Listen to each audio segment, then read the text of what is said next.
misterios en relación a la tecnología persisten todavía. Fueron a copiar el disco, a ver si se puede copiar en otro lado. Yo no sé de esas cosas, pero pues algunos técnicos de esto dicen que posiblemente se pueda copiar en otro lado y lo traen en unos 10-15 minutos. Mientras tanto, pensamos que para que no se pierda esta sesión, no estén esperando ustedes la sesión anterior de preguntas y respuestas que quedó pendiente por el 3-0 de los Pumas. Pues podríamos pasarla ahorita. Entonces nos ocurrió que Celia va a estar pasando las imágenes de la conferencia anterior mientras nosotros podemos estar en esta sesión de preguntas y respuestas y así refrescar un poco de lo que se trató la conferencia del miércoles pasado y con la esperanza de que llegue CD para mostrar los proyectos que se tenían contemplados para el día de hoy. Entonces, si hay alguna valiente, pues que ya alce la mano y pregunte.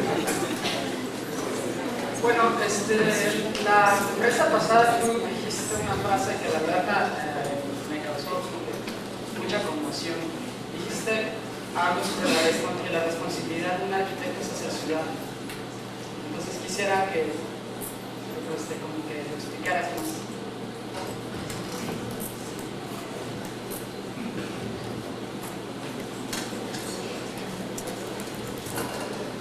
Bueno, yo creo que la responsabilidad del arquitecto es en relación a la arquitectura y que la arquitectura tiene una responsabilidad con la ciudad. Finalmente las ciudades se construyen con la suma de las diferentes arquitecturas y más a principios del siglo XXI, donde hay una gran diversidad de arquitecturas imposibles de englobar. No es como en siglos anteriores que había una o dos o tres maneras de hacer las cosas y uno dibujaba 10 planos y el maestro ya sabía cómo hacer los detalles y sabía hacer todo. Ahora no. Entonces ahí es donde yo creo que como arquitectos tenemos la responsabilidad de ir construyendo esa fábrica, dándole un engrane más a la ciudad para que esa fábrica siga funcionando. La verdad es que a mí me cuesta mucho trabajo, no tengo con claridad una manera de hacer ciudad, y no creo que haya una manera de hacer ciudad, ni creo que haya una manera de abordar el hecho de hacer arquitectura. Tal vez me voy a adelantar un poco a lo que pensaba decir el próximo miércoles, pero como se han dado cuenta ustedes, mi manera de hacer ciudad es bastante tradicional en el fondo. Es leer lo que existe y irle poniendo una piececita más, como decía yo anteriormente, pero también creo que hay arquitecturas de vanguardia que rompen con un estatus y que también ayudan a reflexionar sobre la ciudad y a replantearla de otra manera. ¿Dónde y cómo se hacen esas arquitecturas de vanguardia? No creo que haya una fórmula. A lo que yo me refiero es que simplemente, si estamos construyendo en la ciudad, tenemos que entender que somos una pieza más dentro de la maquinaria.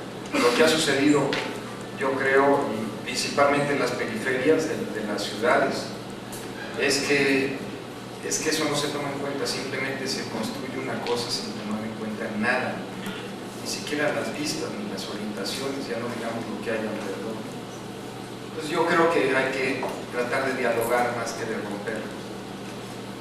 A eso me refería.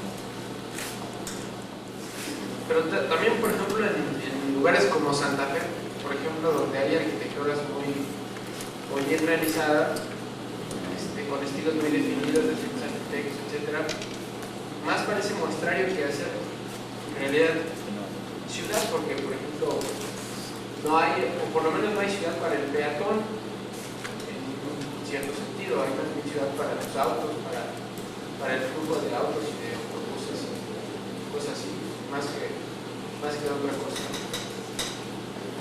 O es una ciudad diferente a lo mejor. Yo creo que va más por lo último que dijiste, y tiene que ver con esta imposibilidad que tengo yo de entender un poco la ciudad, lo que va a ser la ciudad del siglo XXI. Posiblemente no tengamos que hacer la misma ciudad que se ha hecho siempre, es la verdad. A mí me ha tocado trabajar principalmente en zonas más o menos consolidadas, entonces he trabajado con esa consolidación o tratando de completar esa consolidación, pero en áreas totalmente nuevas. Yo, siendo un romántico y un nostálgico de la ciudad tradicional, creo que hay que plantear la ciudad de manera diferente. Lo que yo creo que sucede en Santa Fe es que no se planteó de una manera diferente de un principio, ni se racionalizó cómo se quería la ciudad, sino que se fue dando de alguna manera. Eso es lo que pasa. Y se está dando con la simple suma de piezas que no dialogan, sino que van simplemente llenando el espacio. Y la ciudad se va a hacer por la saturación física de la construcción, pero pues tal vez la gente que se va ahí no tiene interés de caminar en las banquetas. Tal vez, en verdad, lo que quieren es agarrar su coche y meterse al estacionamiento del centro comercial y comprar y salir. Tal vez, digo, por eso tiene tanto éxito, ¿no? Por eso tanta gente compra allá y se va a vivir allá, porque pues así les gusta vivir. Yo podría cuestionar esa manera de vivir, pero no sabría cómo plantear una ciudad desde cero, o una zona de ciudad desde cero a principios del siglo XXI. O sea, creo que también sería un error plantearla como siempre se ha planteado, con la plaza y el kiosco, y también creo que sería un error. Pero la otra imagen no la tengo.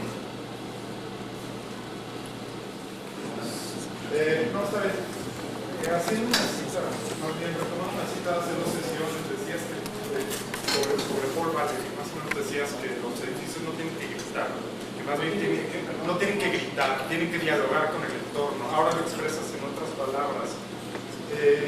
Viendo uno de tus últimos proyectos de la sesión pasada, de la Cerrada de la Paz en Escandón, inclusive dices que está totalmente descontextualizado. Yo no creo que dialogue en ningún momento con la colonia Escandón, ese edificio. Bueno, hay como dos partes de tu pregunta. Efectivamente, yo dije que los edificios no debían gritar. Yo creo que hay algunos que deben de gritar. Siempre ha habido en todas las épocas de la historia edificios que gritan, y esos edificios que gritan son los que van modificando la manera de hacer arquitectura, la manera de hacer ciudad, y son los que de alguna manera se identifican con ciertos momentos de la historia. Y lo que había sucedido en siglos anteriores es que esos edificios que gritaban y sobresalían, su uso y su función social tenía que ver con ese grito. Y ahora lo que sucede es que cualquiera grita. Y cualquiera grita porque también es cierto que ya no hay una dirección, ya no es la iglesia la que rige, o la política la que rige, o no sé, o la cultura la que rige, sino que son muchas cosas las que finalmente rigen, y por eso todo el mundo, hay muchos gritos por muchos lados. Eso por un lado. En relación al edificio del Escandón, yo coincido contigo que no está en relación al contexto del Escandón, pero yo finalmente preguntaría también cuál es el contexto del Escandón. Yo un poco lo que traté de mencionar mencionar la vez pasada o expresar la vez pasada, es que esa colonia se encuentra en una constante transformación. Esa colonia en 10 años va a ser otra cosa de lo que hemos estado viendo hasta ahorita, porque es una colonia muy céntrica, porque es una colonia que tiene mucha infraestructura, que requiere redensificarse. Yo creo en eso, yo creo en que las zonas centrales que tienen una infraestructura muy consolidada deberían ser áreas mucho más densas y tratar de parar el crecimiento de las periferias. Entonces, en ese contexto del crecimiento que no sabemos cómo va a ser, es que se inserta este edificio. ¿Por qué? Porque al lado quién sabe qué es lo que van a hacer, y a 2 terrenos va a suceder lo mismo, no va a tardar mucho en que eso suceda. Entonces es por eso que ese edificio pues tiene muy pocas referencias con los alrededores. Ese edificio tiene la escala que tiene porque pues eso es lo que se permite y eso se va a construir, pero nada más, es la verdad. Pero se identifica con ese cambio, con esa transformación. Sí, buenas tardes. Básicamente son 2 preguntas que tenía. Una es ¿por qué esa preocupación de Isaac Freud por el contexto? Igual desde la sesión pasada siempre se habló del contexto, este contexto, y para integrarlo en el contexto. ¿Por qué? Porque siempre es parte de la característica de la arquitectura de Isaac Freud, siempre integrarse en el contexto, así como que un canon muy establecido en su arquitectura. Sí, bueno, esa es una. Y la otra es, tal vez ya igual un poco más personal, la duda. Dije, bueno, pues igual se la pregunto. ¿Cómo cobra un proyecto, Isaac Freud? ¿Cómo cobra un proyecto? O sea, ¿cuánto cuesta mandar a hacer una casa de Isaac Freud? Bueno, empiezo por la primera. En la primera sesión en la que leí un texto, mencioné la influencia de haber estudiado en determinada escuela, en determinado momento, en donde el estudio del contexto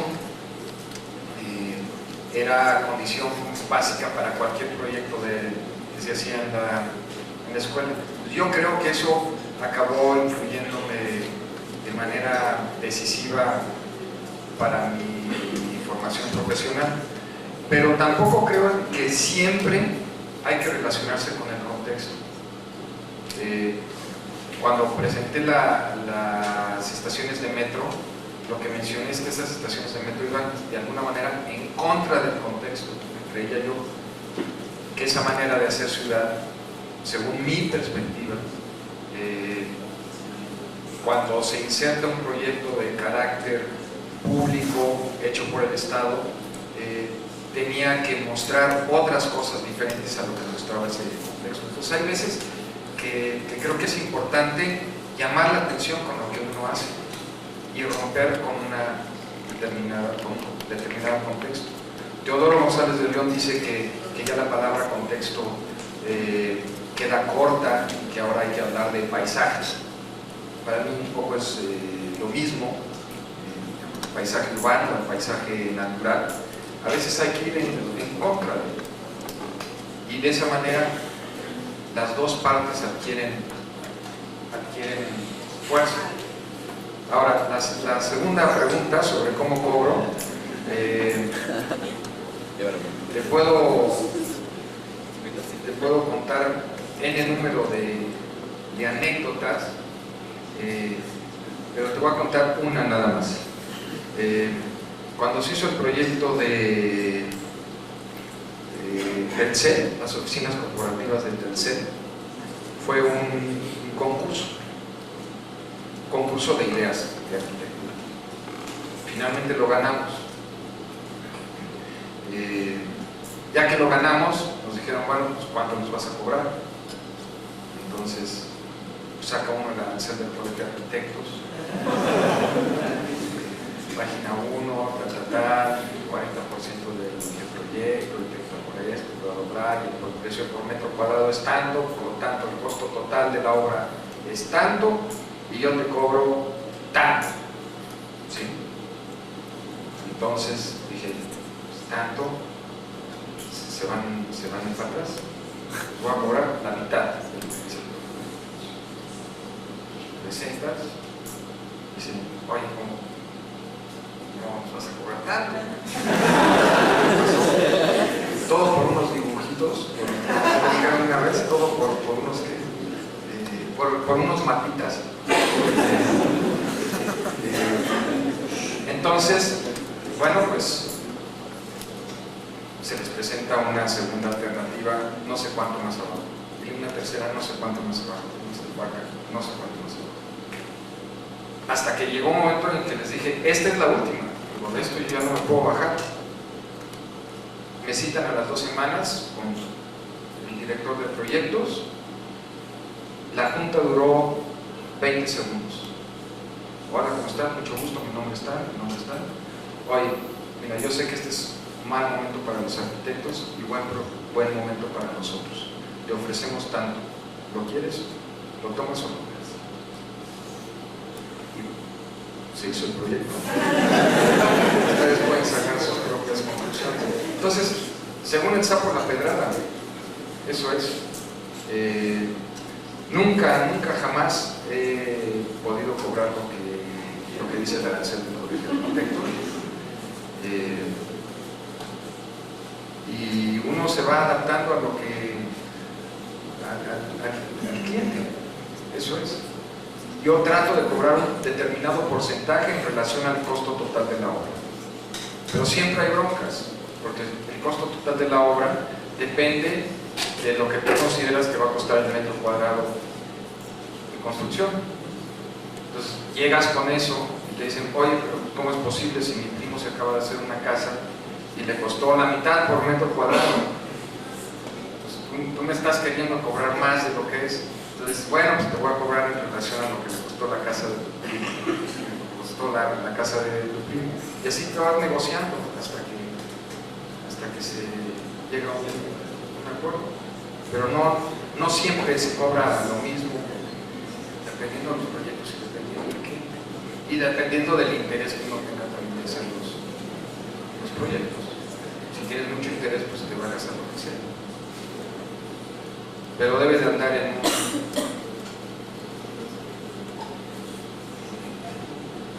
4%, 5%, si súper bien pagado, 5% del costo total de la obra, considerando el metro cuadrado que diga el dueño.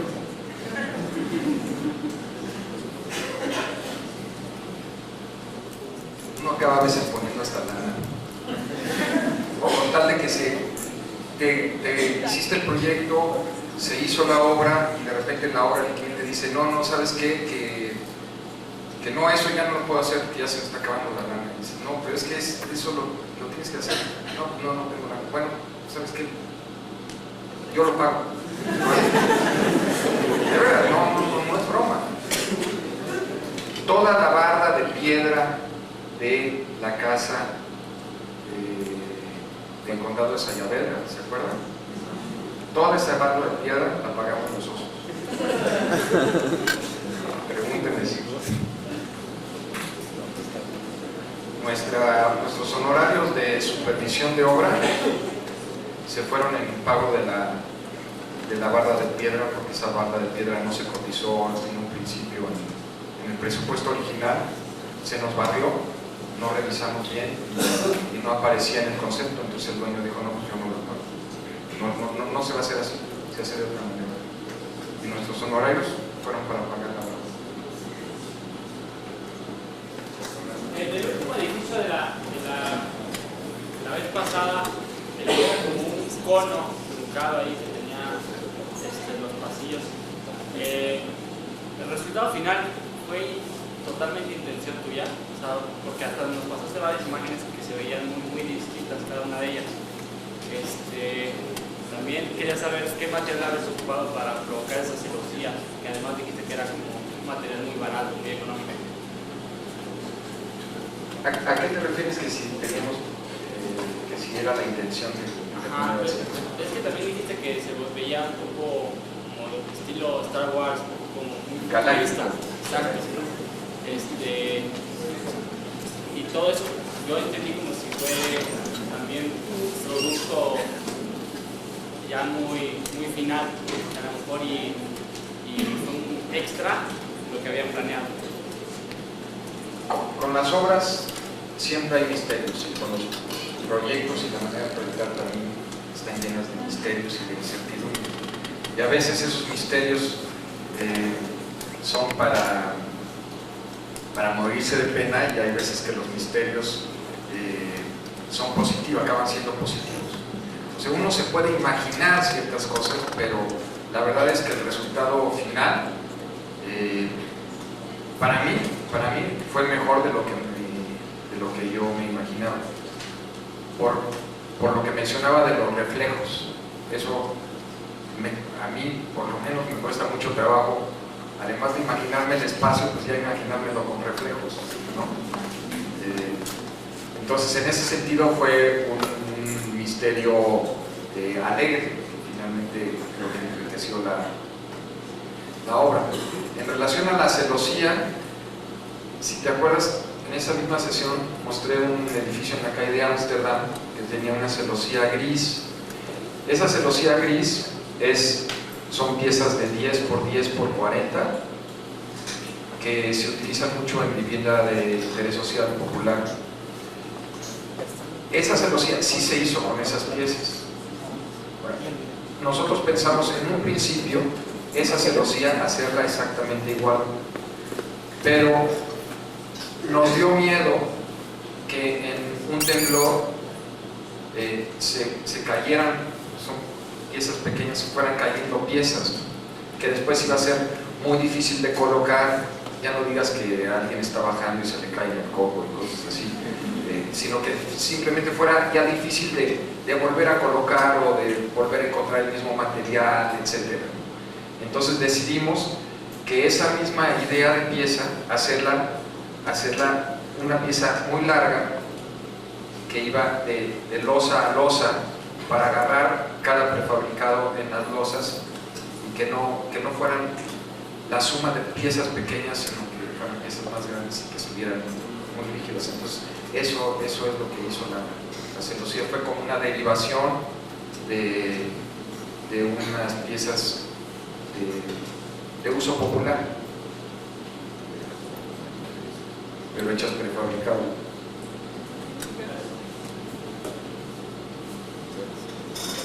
¿Y las luces de celosía son luces específicamente puestas ahí o son del interior? Están hacia el exterior, están fuera de los departamentos y son lámparas comerciales de 30 centímetros. Como el hueco es de 40, encajaban perfecto estas lamparitas, pero están por fuera. ¿Ya? Se solucionó. Bueno, el día de hoy pues, van a ser los últimos proyectos que presente, y tienen que ver también con concursos que se hicieron en la oficina. El primero es un concurso que se realizó a finales del año, como en estas fechas, el año pasado, se entregó a principios de este año, y lo realicé en conjunto con dos arquitectos muy jóvenes, Igei Aoki, que se recibió aquí en esta facultad hace unos cuantos meses con este proyecto, y con Alejandro Cortés. Es el concurso de la Casa de Cultura de España, que está localizada en el centro histórico, en la calle de Guatemala.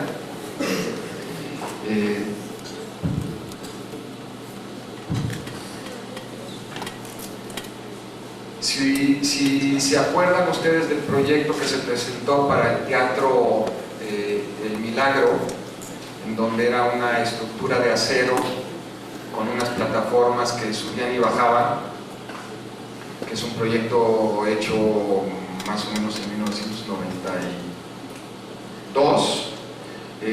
Esto sigue esa línea en donde pensábamos que para un proyecto con un terreno muy limitado, en donde el programa requería auditorios, salas de exposiciones para obra contemporánea, salas de exposiciones para obra más tradicional, zona de oficinas y un área muy grande de bodegas,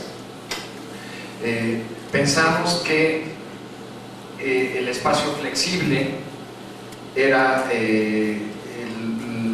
la mejor alternativa que nosotros podíamos darles a los clientes, y hicimos de alguna manera un proyecto que, como dice aquí, más que un proyecto, era un menú de opciones en donde cada escenógrafo, cada museógrafo podía adaptar el espacio según sus propias necesidades. Yo ya me he dado cuenta que los arquitectos somos demasiado utópicos, en el sentido de que creemos que esa flexibilidad es lo que más le va a fascinar a una persona que maneja un centro cultural, dándole opciones múltiples, y yo creo que más que fascinarles, los asusta la posibilidad de no saber qué hacer con el espacio. Quieren espacios mucho más definidos, que aunque puedan modificarse con muros de tabla roca o mamparas, etcétera, que sean espacios que no requieran una gran estructura mecánica para conformarse, porque eso más que beneficios les crea problemas, y yo creo que en este caso pues se cumplió. Eso fue un concurso que no ganamos, con esa misma idea que les digo de la flexibilidad que mostrábamos en el teatro. Esta es una lámina que se presentó al concurso. Había un determinado número de láminas que se podían entregar, y nosotros desperdiciamos, entre comillas, una de ellas para mostrar todas las posibilidades que podía tener el centro. En la columna de la izquierda en rojo están unas plataformas, cómo se pueden colocar las plataformas en el primer nivel, y en la hilera de hasta arriba en rojo, cómo se pueden colocar las plataformas en el segundo nivel, y en consecuencia todas las alternativas que podrían haber tenido estas personas para organizar su espacio. Nosotros creíamos que esto era lo que más les iba a fascinar, por eso esta como matriz, que a mí personalmente me gusta mucho, pero pues finalmente no fue muy exitosa. Era una estructura muy sencilla de columnas con pasillos al lado de ellos, de las columnas hacia las colindancias, y el espacio abierto, que era este espacio que se puede ir adaptando según las necesidades, y lo que son los pasillos eran los corredores para irse metiendo a cada una de las plataformas según el arreglo determinado en X momento. Y en todo lo que es el emplazamiento del edificio se dejaba libre para que fuera una bodega completa del tamaño del terreno, que era una de las necesidades que ellos tenían. En planta tenemos esta estructura, que es la que soportaba lo que son los pasillos y corredores, tanto de un lado como del otro, unos muros colindantes de concreto, y este espacio, que era el espacio flexible para teatro, exposiciones, etc. Era un sistema igualmente sencillo de un marco metálico ligero y unas maderas que son las que formaban las tarimas que subían y que bajaban. Y las diferentes posibilidades que hubieran tenido de haber escogido este proyecto. En la planta de abajo se daba lo que les decía, la bodega en todo lo ancho del terreno, y en la parte de arriba se daba la zona de oficinas, que también era una necesidad del programa, con una vista, que van a ver ustedes posteriormente, hacia el centro y la cúpula de la enseñanza que está enfrente, y que es una especie como de membrana que da vuelta y que genera un vestíbulo entre lo que es la fachada que se relaciona con los edificios de al lado y lo que es ya el espacio del teatro o las exposiciones. Se daba este espacio de transición y ya después uno entraba a las diferentes salas. Creo que ahorita vamos a ver diferentes opciones de arreglo de las tarimas.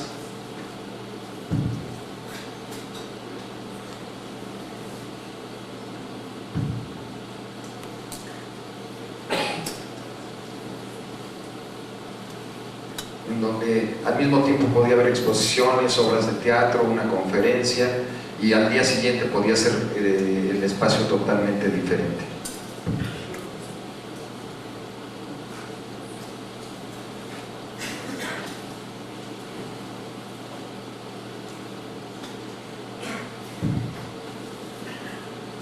Estos creo que son también una muestra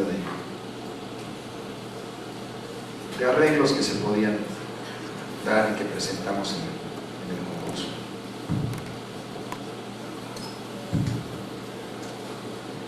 Ya en la parte posterior lo que queríamos, actualmente existe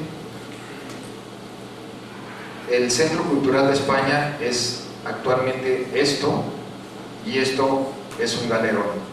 El proyecto era esto únicamente, pero nosotros proponíamos que la zona de oficinas se involucrara más con la parte superior de la Casa de España, que es un bar y un restaurante, y que se integrara a esa parte del edificio ya existente.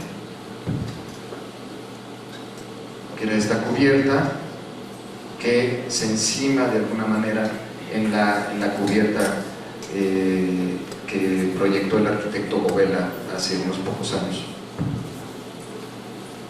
Y estas son imágenes de la parte superior del edificio, donde ya se da de una manera mucho más libre y trata de fomentar la vista hacia la cúpula que está frente a ella mediante este paso a descubierto.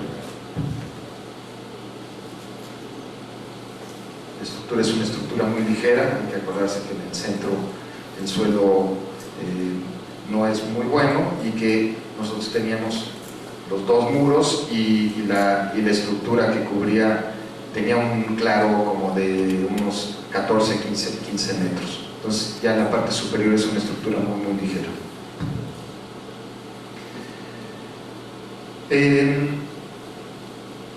Generalmente empiezo hablando del contexto. Aquí hablé un poco del espacio interior, y ya en lo que es la fachada hacia la calle, lo que hicimos actualmente, esta es la fachada que existe, y lo que quisimos fue, este es el edificio que se encuentra a la derecha del Centro Cultural, y el edificio que se encuentra a la izquierda. Y lo que pretende la fachada era relacionarse mediante los materiales que existen en ambos edificios, hacer una serie de detalles que marcaran una continuidad de las fachadas laterales del edificio.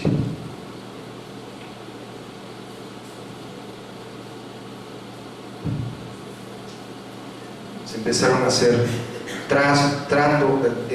trazos, y viendo cómo se daban las fachadas, algunos elementos característicos de ellas, alturas de las puertas, ventanas, etc. Y se presentó esto donde marcamos cómo se organizan las fachadas del centro, con un basamento como más permeable, y las fachadas ya posteriores. Entonces en la parte superior. Entonces lo que hacíamos era, si por ejemplo los balcones, pues tener una reja que de alguna manera remedara la reja de los balcones laterales, o la cornisa del edificio lateral, pues nosotros, ahorita van a ver de qué manera, pues también la mostrábamos, o igualmente con un edificio que no tiene tal vez la calidad arquitectónica que tiene el edificio de la izquierda, pero igualmente está ahí. Entonces de qué manera igual ser como respetuosos y relacionarse con él, con materiales contemporáneos y al mismo tiempo tradicionales. Aquí no se ve muy claro, pero usamos tezontle, concreto, algunas rejillas o madera.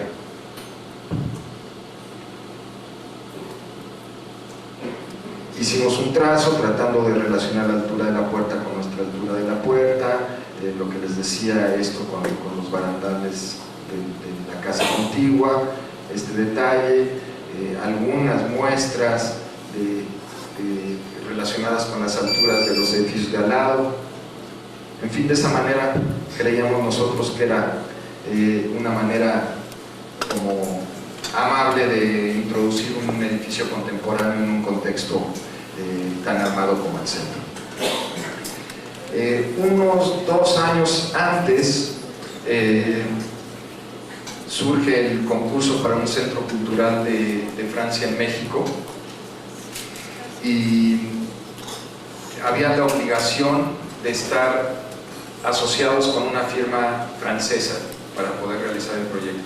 Primero había una primera fase en donde uno presentaba currículums, había un jurado que escogía, leía los currículums y veía de esos currículums quién cumplía con una serie de necesidades y de requisitos que pide el gobierno francés. Ahí escogían creo que 6 grupos de arquitectos, y esos arquitectos ya concursaban en un proyecto que pagaba el gobierno francés. En ese entonces estaba asociado con Miquel Adrià y Michel Rocky, y tomamos la decisión de hablarle a Dominique Perrault, que había ganado la casa de la Biblioteca de Francia, a ver si se interesaba en entrarle con nosotros. Y como él no había hecho ningún edificio en América, le pareció que era una manera de introducirse aquí, y nos mandó el currículum, nos aceptaron e hicimos el proyecto conjuntamente. Era un proyecto que incluía una universidad de la gastronomía, un proyecto muy francés, universidad de la gastronomía, de la moda, estaba una escuela de lenguas, lo que era el IFAL, y un auditorio para no sé cuántas gentes y oficinas administrativas. Igualmente la Cámara de Comercio México-Francesa iba a estar localizada en este edificio. El proyecto es una caja, un proyecto muy Perrault, en donde la abstracción es parte de su manera de afrontar la arquitectura, proyectos muy contundentes. Es una caja que es una celosía para proteger del sol las oficinas, y unas plantas que cada una de ellas se va rompiendo según sus propias necesidades. Entonces cada una de las plantas acaba siendo diferente y creando una serie de jardines en las plantas superiores protegidas por la celosía de madera que envuelve al edificio. Entonces cada planta era diferente. Es un sistema muy sencillo de construcción. Bueno, es una estructura de concreto que ahorita van a ver por qué es. Y después en un determinado nivel, esa estructura que tiene unas grandes traves de concreto se cambia a una estructura de columnas de acero en la periferia y en el centro, y que es un módulo que se repite, y cada planta pues acaba teniendo sus propias necesidades, su propia forma, y generando espacios diferentes en cada planta. Un núcleo de servicios que siempre comunica con esta zona de oficinas y de salones de clases, auditorios, etc.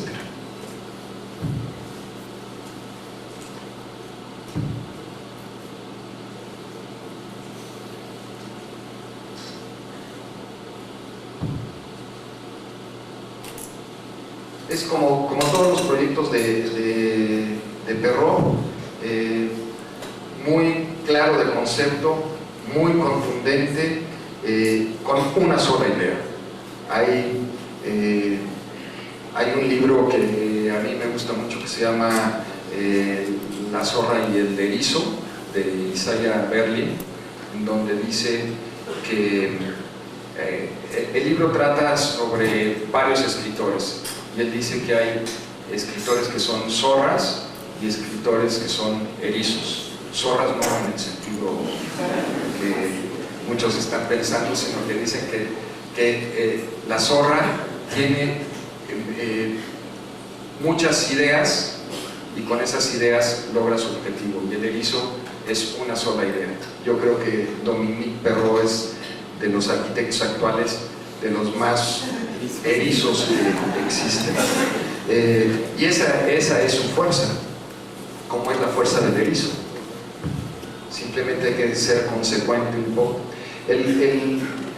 El proyecto y el reglamento del concurso decía que se podían construir un máximo de 4 niveles, creo, o algo así, 5 niveles de altura, y que se tenía que conservar una casa que actualmente forma parte de la Casa de Cultura de España, de Francia. Esto está en la calle de Havre.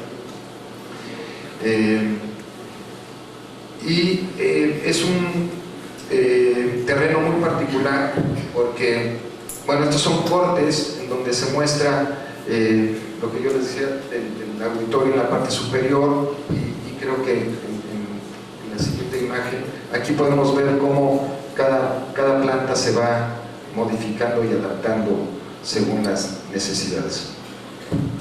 El terreno es un terreno muy curioso porque en realidad es una suma de terrenos. Esta es la casa que actualmente forma parte de la Casa de Francia, y esta es una sala de exposiciones que se podía mantener o se podía tirar, pero esta es una casa porfiriana que por reglamento del concurso y por obligación del reglamento de la ciudad había que conservar. Ellos fueron comprando terrenos y finalmente se hicieron de este terreno que aquí hay un hotel de 12, 13 pisos que no pudieron comprar, pero finalmente se hicieron de este acabó siendo el terreno donde se tenía que trabajar y donde se podían construir máximo 4 o 5 niveles o 6 niveles, no me acuerdo cuánto.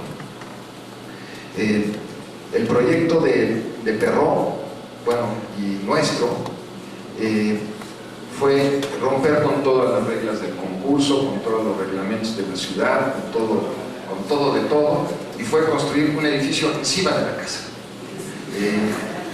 Se tenía todo este terreno, pero pues como el señor es verdaderamente erizo, quiso tener una idea muy muy fuerte, que yo creo que sí lo logró, o sí lo logramos, y entonces se proponía unas patas de concreto que libraban la altura de la casa.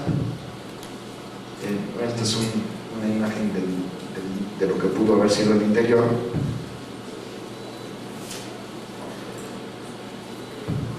La siguiente. Entonces es una piel que envuelve la casa. Esto amarillo es la casa porfiriana existente, y si regresamos a los cortes podemos ver que lo que es la casa porfiriana son unas patas de concreto, hay un piso técnico que es este piso de concreto que yo les decía, y a partir de aquí es donde empieza la estructura de acero. Como ven, pues trabajar encima de la casa pues asustó a más de uno, y el edificio, los 4 o 5 niveles que permitían construir, pues se volvieron 18 o yo no sé cuántos,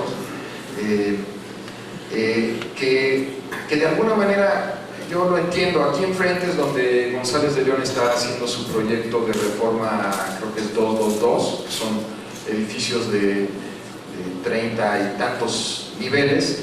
En ese entonces ya se sabía que se iba a hacer ese proyecto, y por eso decidió él proponer un edificio vertical que finalmente no fue del agrado del jurado, y no quisieron meterse en problemas con las autoridades mexicanas, etc. Y lo que se propuso fue este edificio, que es muy contundente, es el hotel que les digo. Es una propuesta que yo creo muy contundente, con una serie de jardines. No sé si recuerdan los dibujos de las plantas, creo que era la planta anterior, en donde para los franceses el espacio abierto y los jardines forman parte de la cultura. Entonces se proponían una serie de jardines que representaban los diferentes momentos de la cultura francesa, el espacio público, el espacio abierto como parte de la cultura. Entonces se dejaba prácticamente sin construir todo el terreno, y se construía encima de la Casa Breuil.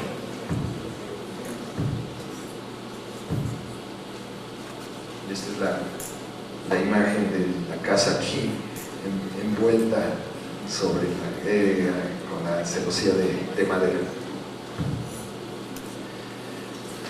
Un poco tiempo después surge el proyecto del concurso de la Biblioteca de México, y posiblemente muchos de ustedes se pregunten por qué no, después de haber tenido la experiencia de haber trabajado con Dominique Perrault y habiendo él ganado el concurso de la Biblioteca de Francia, pues no le eché un telefonazo para poder hacer el concurso con él,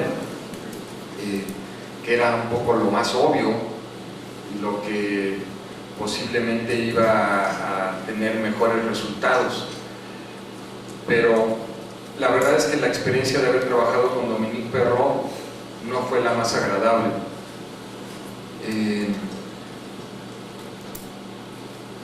Es un proyecto que él hizo, el proyecto de la Casa de Francia, en donde no nos permitió, o posiblemente no supimos cómo hacerlo, pero yo creo que no nos permitió colaborar con él realmente, y por eso el proyecto anterior casi lo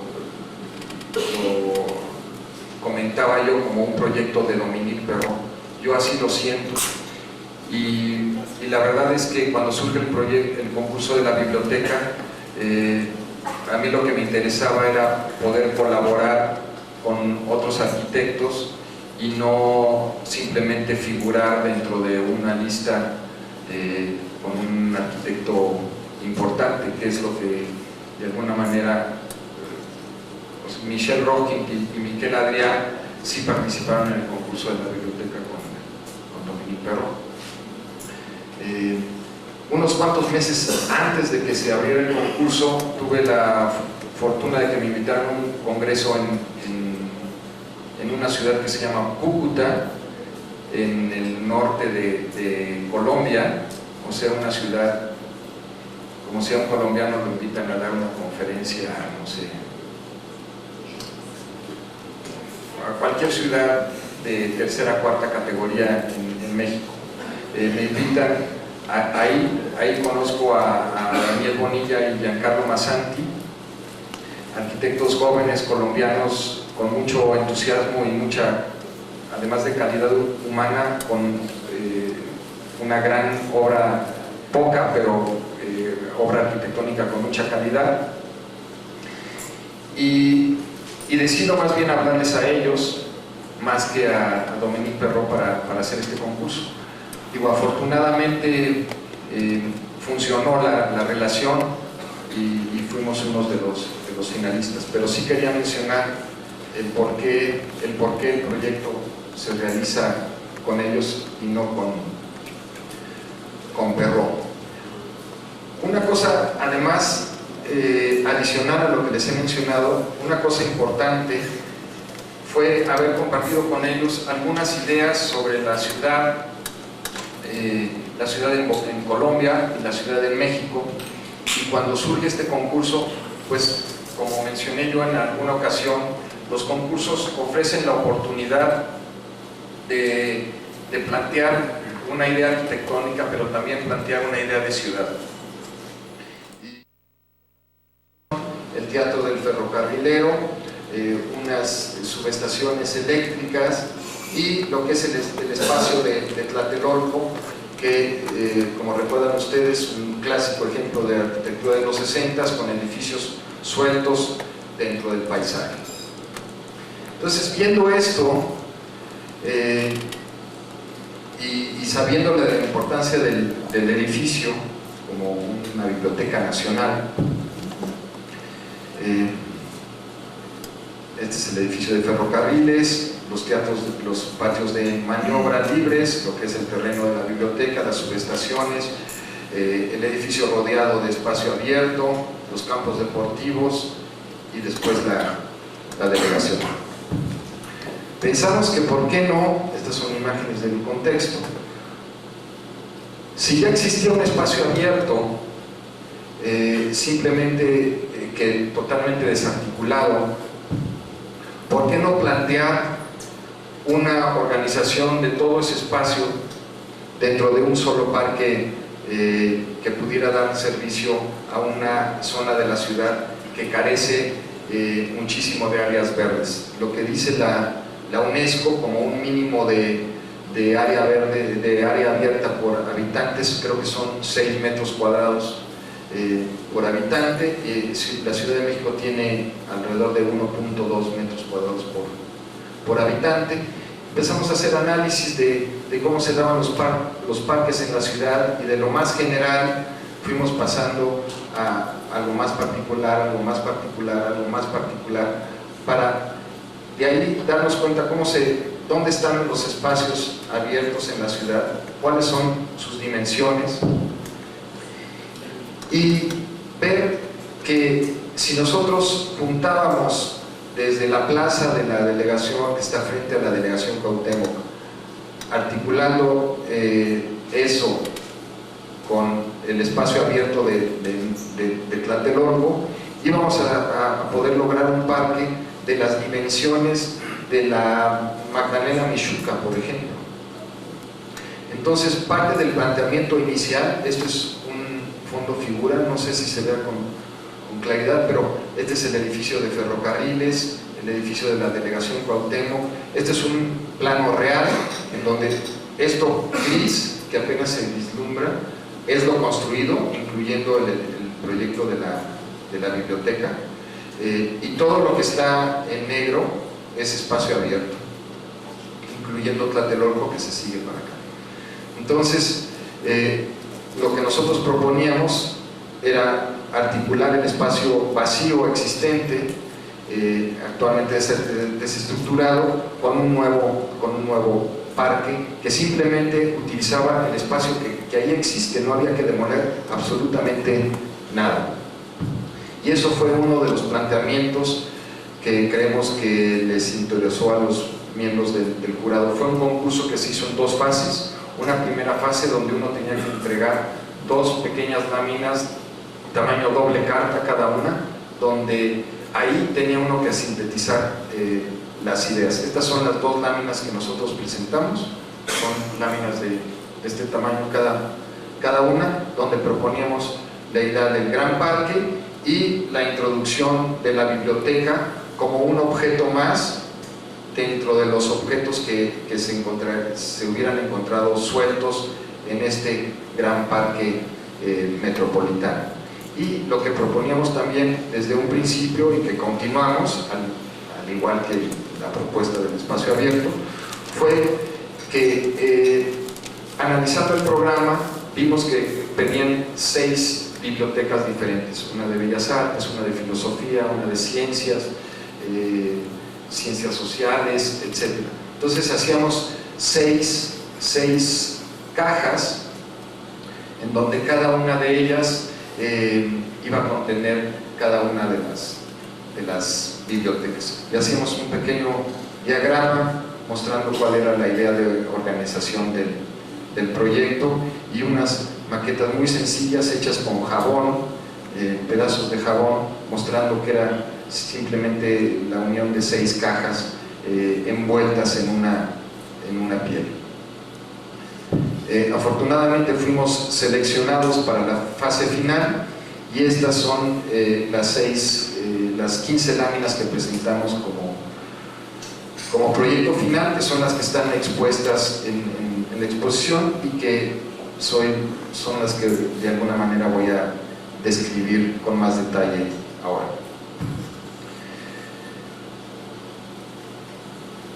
Como idea inicial era, insisto, hacer un parque metropolitano, y de la misma manera que existen una serie de objetos, introducir un objeto nuevo, que es la biblioteca, que va a servir de detonador para hacer de toda esta zona una zona con dotación no únicamente de infraestructura educativa construida como arquitectura, sino que igualmente una infraestructura educativa abierta.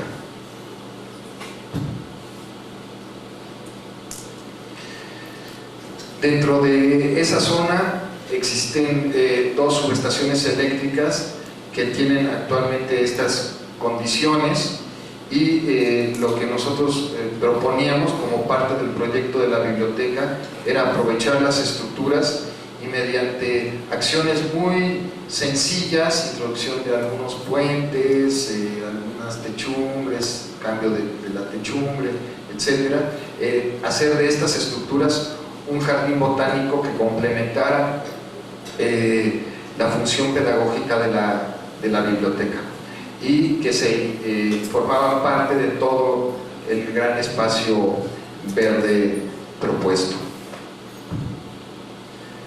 De la misma manera como presentamos la matriz en el centro de España, aquí también hicimos una matriz mostrando cómo cada una de las cajas iba a tener un determinado arreglo de jardines, una determinada envoltura, una determinada materialidad, una determinada arreglo de mobiliario, con el fin de que cada una de las cajas de cada una de las bibliotecas tuviera su propia personalidad, y que cada una de las cajas, toda esta organización tanto de jardines como de mobiliario como de envoltura, fueran un todo coherente y formaran, y que de alguna manera hablaran de lo que existía adentro, o sea, que el contenedor explicara,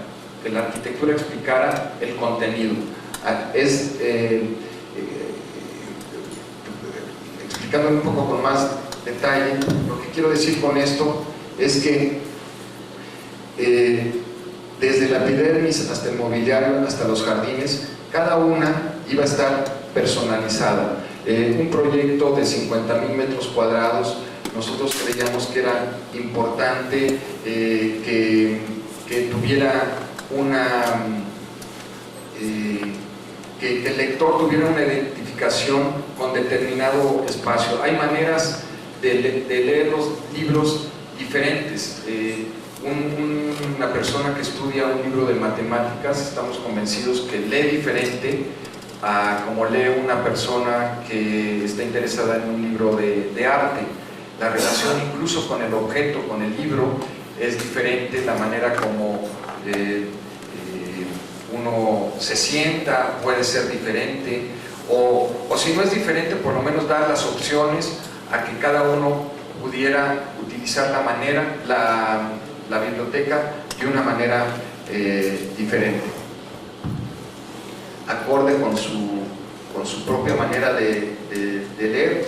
Entonces, por ejemplo, la biblioteca de ciencias naturales, lo que nosotros proponíamos era una epidermis de plástico, porque pues, el plástico es un derivado del petróleo, y el petróleo tiene que ver con la ciencia. Entonces el plástico es un material flexible y por lo tanto la manera de organizar el mobiliario en la zona de la biblioteca de ciencias pues iba a ser un mobiliario como mucho más libre, y lo mismo los jardines en la parte superior de esa biblioteca tenían que ver con una historia que nosotros nos elaboramos en relación a lo que es la filosofía. Por ejemplo, el jardín de la biblioteca de filosofía, nosotros dijimos, bueno, ¿qué es la filosofía? Bueno, la filosofía es lo que nos alimenta el espíritu. Entonces, como nos alimenta el espíritu, entonces el jardín va a ser un jardín de vides, porque pues la vid a la uva, y la uva nos las comemos y nos alimenta. Y así cada uno de los jardines, que son historias que nosotros nos elaboramos, pero lo que nosotros quisimos fue que cada jardín también tuviera su propia personalidad relacionada con la biblioteca. La fachada de la biblioteca de Historia y Geografía era una fachada hecha como el edificio de Herzog y de Meuron para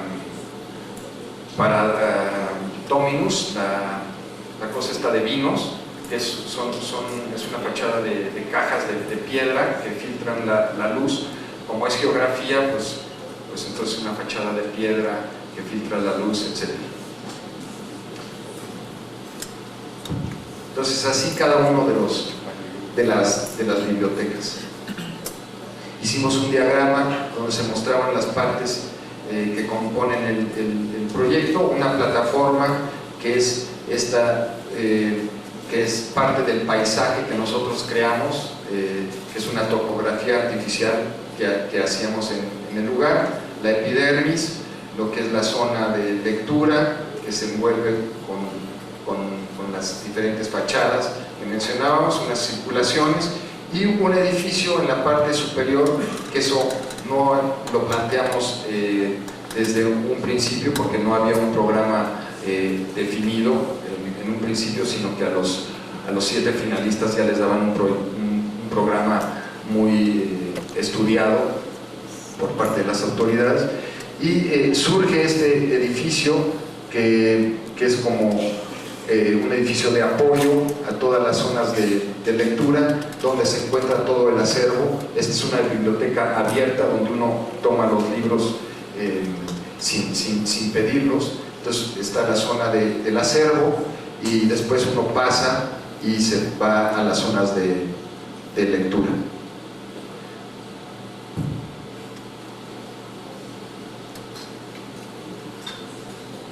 Son las cajas, es foto de la entrega, de la primera entrega, y lo que fue la epidermis, que nos servía en un principio. Nosotros la proponíamos como un filtro, que es una fachada poniente, como un filtro para que no se introdujera la luz directamente dentro de las zonas de lectura, pero al mismo tiempo lo que nosotros quisimos, bueno, estas son imágenes ya de cómo se organizan las plantas, las zonas de lectura, que las zonas de lectura son cubos como de 15 por 15 por 15 de alto, con unos mezanines que podrían parecer iguales, pero cada uno es diferente. Y este es el edificio que les digo que surgió posteriormente, con toda la que es la zona del acervo, donde uno toma el libro, uno circula por acá, pasa por los libros, que es una cosa que nosotros queríamos, que uno recorriera los libros, pasa uno por los libros y ya después uno se introduce a las salas de lectura. Estas son cajas que en planta baja tienen unos apoyos para permitir que esta zona de planta baja, que tiene una relación directa con el espacio abierto, fuera una zona abierta y donde techada pero abierta, en donde se dieran las actividades públicas de la biblioteca, salas de exposición que nos pedían, cafetería, salas de lectura informal, consulta de archivos, etc. Ya después uno pasaba tomaba uno las circulaciones y llegaba uno a las zonas de lectura. Estas son imágenes de las diferentes bibliotecas con las diferentes fachadas levantadas con estos apoyos que les mencionaba, y esta es la zona como pública. Lo que es la zona de la biblioteca de los adultos, por llamarlo de algún modo, es de este nivel para arriba, y lo que era la biblioteca para niños y adolescentes se daba en el nivel de abajo para poder tener relación con un espacio abierto, y que los niños pudieran salir hacia el exterior directamente desde su zona de lectura. Esta es la zona del acervo. Este es otro tipo de fachada, y lo que nosotros queríamos es de alguna manera personalizar cada una. Esta es una fachada de madera, y lo que les pediría, si tienen interés, es ver los planos de la exposición y ver las razones por las que una haber sido de madera y otra de plástico, que podían haber sido cualquier otro material, pero que, insisto, nosotros nos fabricamos entre nosotros una historia para cada biblioteca, y esa historia implicaba un X material. Podría haber sido otro, pero dentro de lo que platicamos nosotros, pues, llegamos a la conclusión de que fuera este. Igual podría haber sido otro, pero la idea de bibliotecas personalizadas, diferenciadas, en donde la suma de cada una de ellas formara una gran biblioteca, era la idea principal. Este es el cubo que les decía, como de 15 por 15 por 15.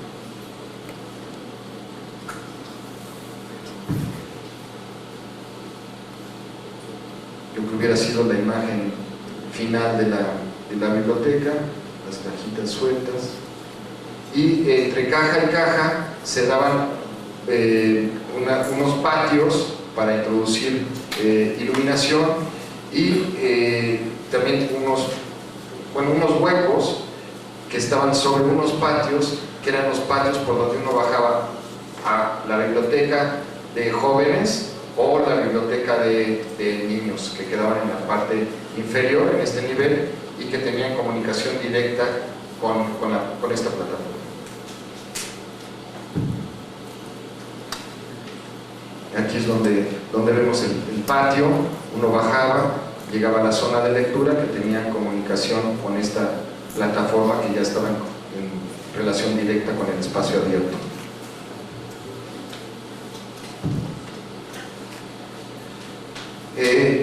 La piel que hacía el edificio unitario, y que nosotros consideramos importante para darle una escala monumental al edificio. Nosotros queríamos que fuera un edificio de alguna manera monumental, porque creíamos que una biblioteca se lo merece.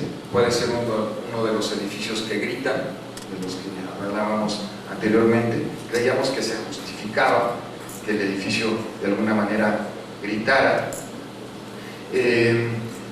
Nos servía además para poder hacer de un edificio autosuficiente en términos de energía artificial, alrededor de 9 o 10 meses del año.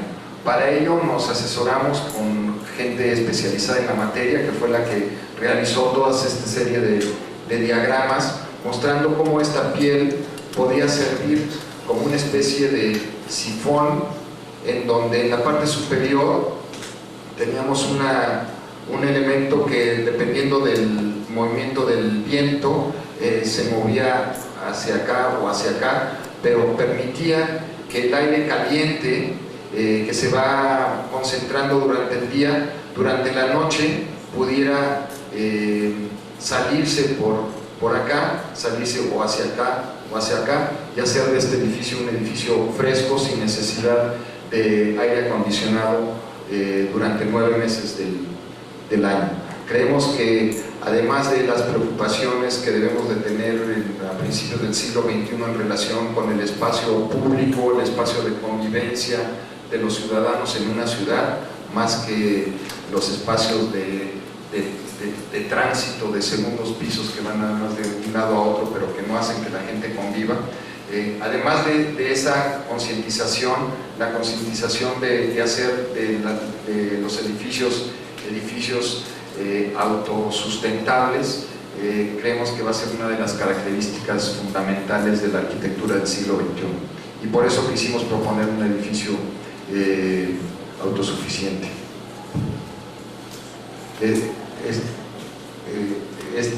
Esta piel se cerraba o se abría dependiendo de la localización y permitía que el aire caliente de estas zonas fluyera y en la noche hiciera de este espacio que se refrescara para que otra vez el siguiente día se concentrara el calor y en la noche se refrescara. En el edificio, esta es la fachada hacia la plaza principal que nosotros proponíamos, hacia el parque, y en la parte posterior surgía este edificio, que es el edificio de acervo, con una serie de cajas de alabastro que jugaban con el alabastro de la fachada principal y que mostraban actividades extraordinarias que sucedían, como salas de lectura para gente con deficiencias auditivas o salas de lectura grupal, etc. Y nosotros creíamos que también era importante en esta calle, que es la calle de Aldama, definir la calle, dado que es como el límite de la colonia Guerrero, que es una colonia que está muy conformada en sus manzanas, y creímos que era importante también conformar esta manzana con arquitectura, con un edificio, y no dejar un edificio suelto dentro del terreno, sino conformar, al menos en la calle de Aldama, la estructura de la ciudad que viene desde el centro. Y esas pues son ya imágenes de lo que podría haber sido el edificio. En la primera fase permitían un edificio de 18 metros de altura. En la segunda fase eso cambió y permitieron que se pudiera construir hasta 40 metros de altura. Yo, haciendo un análisis ya posterior, nosotros dijimos, bueno, pues hay que aprovechar esos 40 metros de altura para poder hacer un edificio con mucha presencia, pero creo que la escala del edificio podría haber sido menor y hubiera sido igualmente imponente.